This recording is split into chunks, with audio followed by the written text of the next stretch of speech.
We are now ready to move on to our third and last learning goal. This one definitely has the most content in it, and hopefully it gives you lots of ideas of strategies and instructional frameworks that you can use with your child or your students to support oral language development. So the first thing that you could use if you are in an early childhood learning center is a screener. I've linked what's called the Cubed Screener. It's free, and essentially it is given to students the beginning, middle, and end of the year. There are narrative language measures and phonemic awareness and orthographic mapping measures. But ultimately, it's going to help screen their language comprehension and flag maybe some kids that may need some additional supports from a teacher in their setting. How can you facilitate oral language development?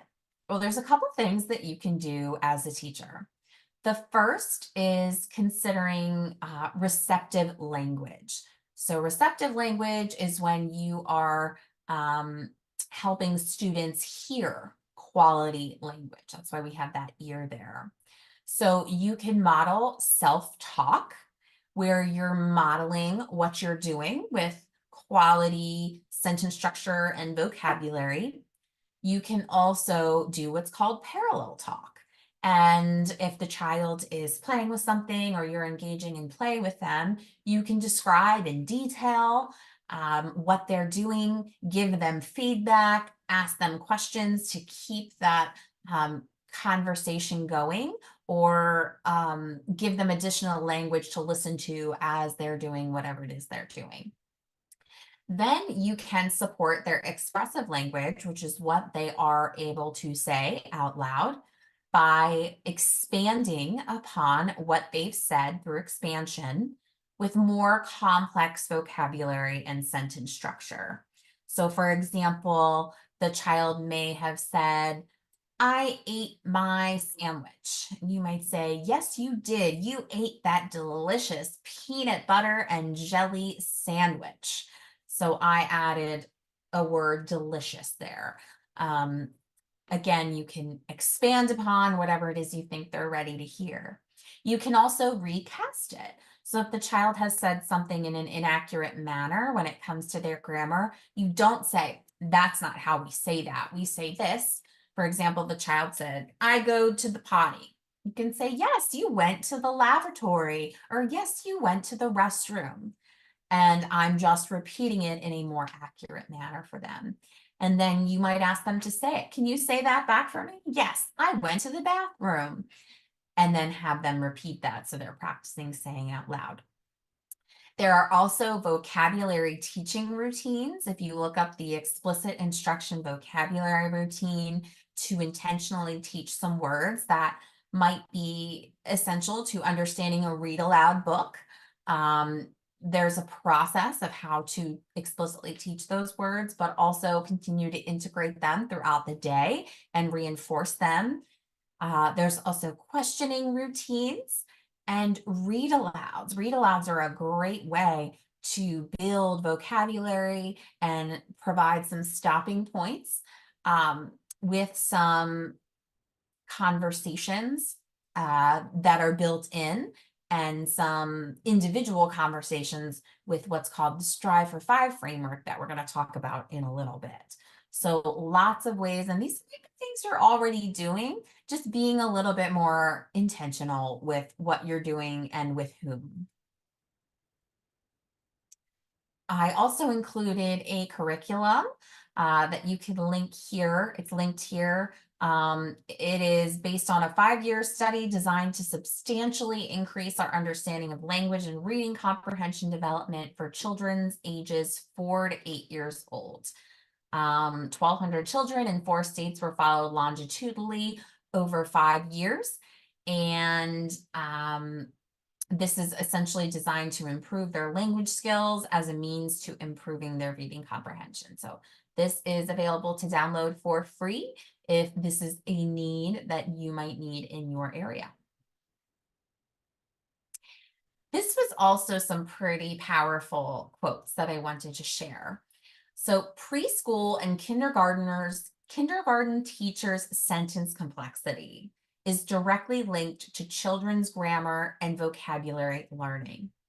So, consider that you, the teacher, are speaking throughout the day.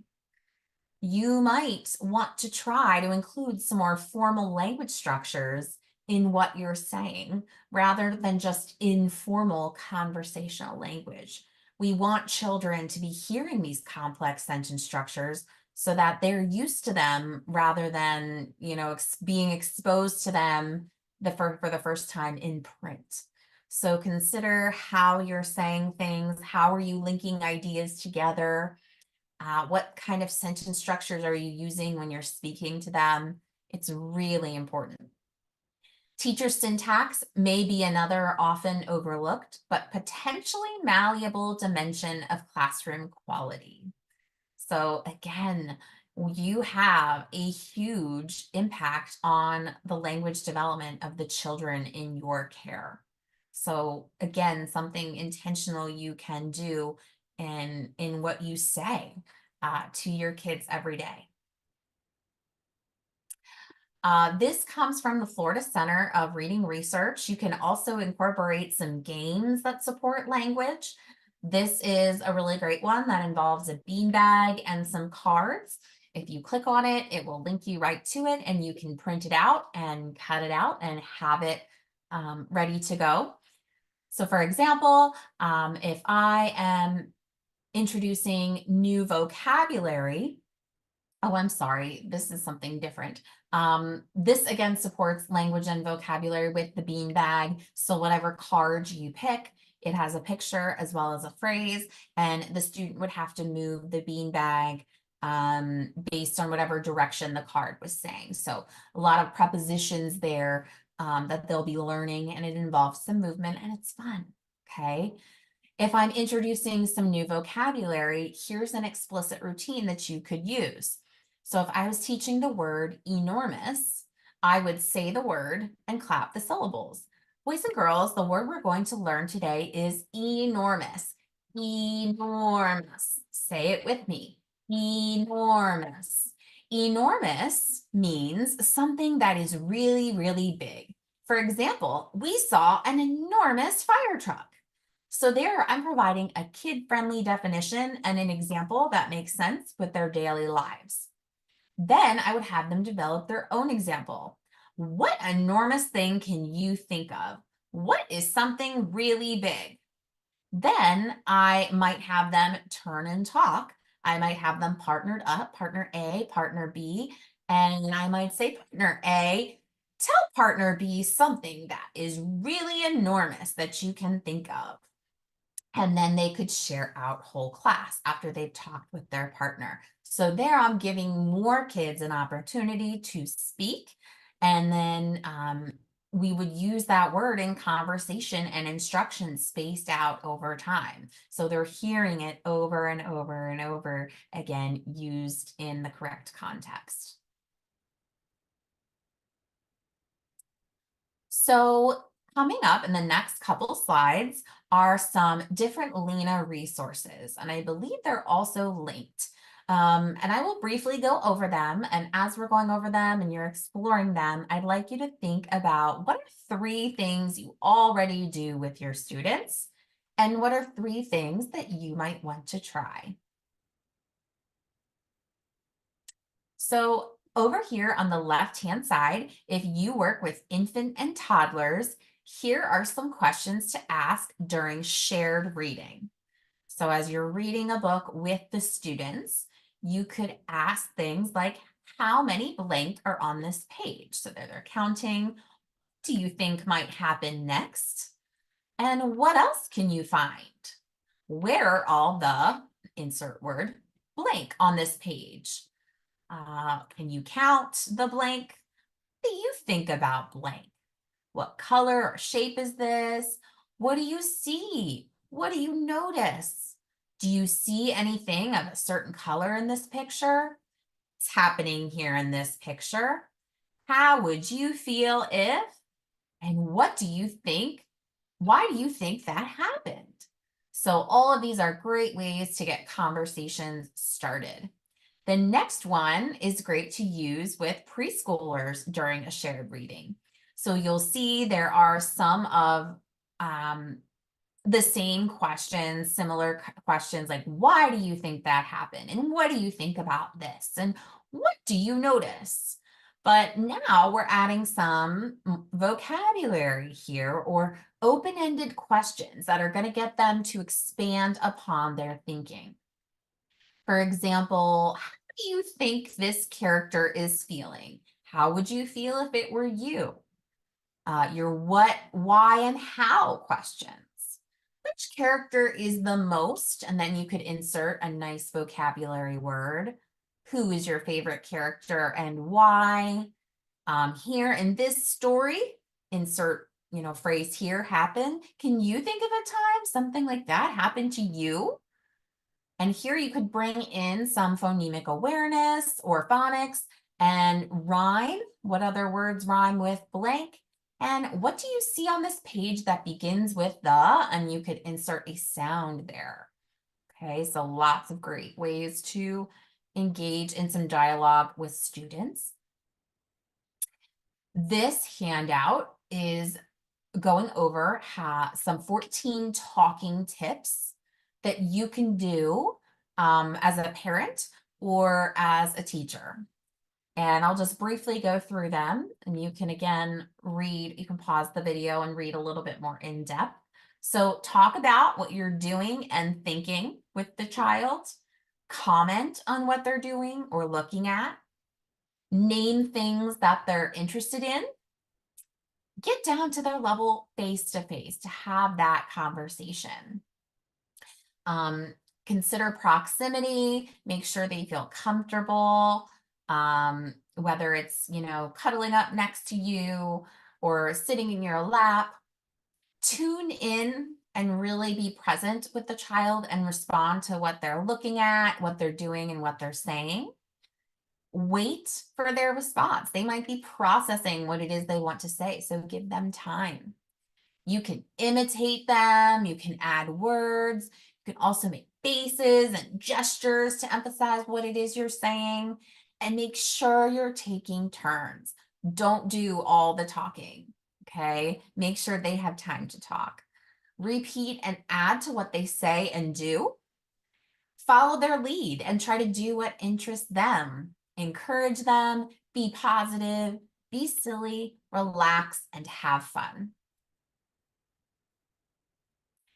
And then here are some conversation starters for reading with infant, toddlers, and preschoolers. These are great suggestions for ways to turn read aloud time into an interactive conversation. So again, you could talk about the child's interests, and here are some sentence starters that could help you with that. You could bring in their experiences. You could talk about the words, explain what they mean, or any phrases that might be new to the child. You could talk about the illustrations and talk about the actual book. Okay, encourage them to touch things, trace things, turn the pages. Okay, and then this is just those 14 talking points briefly condensed. Okay, again, not only is this great to know as an educator, but this is great to share with parents. Okay, if you are looking as a way to support parents, whether it's like your kindergarten registration or a parent night in your early learning center, these are great things you could do a workshop on with. And the last thing we're going to talk about is the Strive for Five conversations. This is a framework that helps parent and teachers orchestrate conversations that are responsive to children and challenge their thinking and language use. Research shows that 5 turns is long enough to elicit a meaningful response, but also short enough to match most young children's developing attention and language skills. So here's an example of the framework, and this comes from Cabell and Zucker, 2024, there is a great book called Strive for Five Conversations. Highly recommend it. It is a very quick read, but very practical. And essentially, what it's asking you to do is ask a question. So here comes, a question that could have been asked to a student during a read aloud. I would call a student Johnny. Well, what happened on this page? The child might say, they're mad.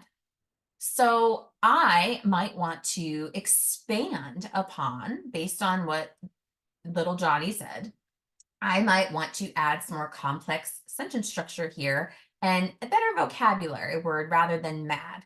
So I might say, yes, she's very angry. And then I want to add on to that conversation. I want to challenge them. So I think that they're capable of adding a little bit more. So I'm going to challenge Johnny and I'm going to say, how do you think she should have acted when she got upset? Okay. Now, typically, sometimes teachers might say, yes, thanks, Johnny, good job, and move on. But I want to add more language here. So now Johnny is going to say, well, she should have used her words. Then I'm going to expand upon that. I agree. She could have made a better choice by using her words instead of kicking the tower. So there I'm making a complex sentence structure and really expanding upon that sentence that the child used. Okay.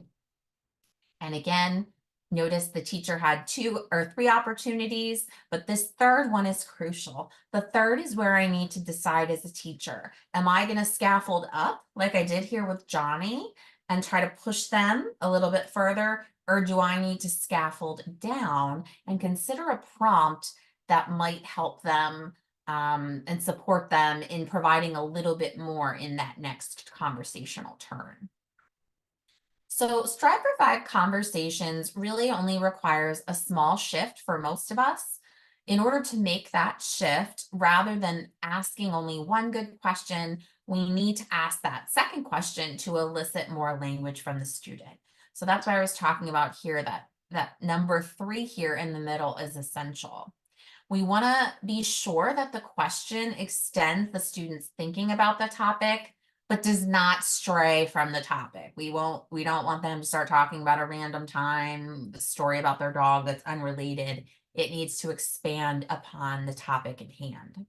And by doing that, you'll pull meaningful language from students and you'll show them you're interested in learning more about what they have to say. So you're also building a really great classroom community through this. You'll build trust because students see that their teacher values their ideas and is interested in keeping the conversation going. So in other words, Strive for Five conversation says, I see you and I hear you because you're focused on one student at a time. And while that's really hard, we sometimes want to like rush through and keep going. We really want to honor that student and give them some opportunities to have these individual conversations where it is just them having this moment to use and apply their knowledge of language. So you can take a moment here to consider, because I have linked the research that came from the authors of that Strive for Five framework right here. And you can read more about how you can, as a teacher, support each strand of the reading rope for language comprehension using this framework within your day. It goes much more in depth with how you can intentionally build background knowledge, vocabulary, language structures, verbal reasoning, and literacy knowledge in what you already do, thereby building that language comprehension. So if you'd like to take a moment to pause this video, you can click on this image, read a little bit more about what you can do to support each of these strands, and then we'll come back and answer our closing question.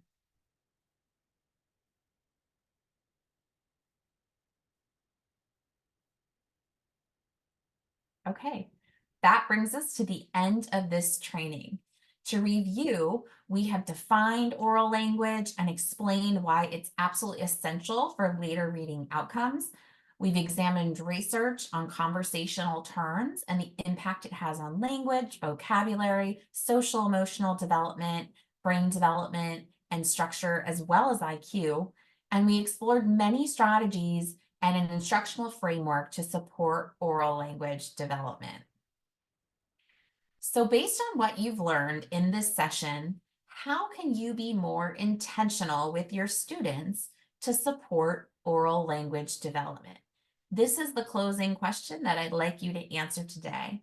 So, take a moment and reflect, jot down some ideas. What could you turn around and do tomorrow to really be more intentional with your students to support their oral language development?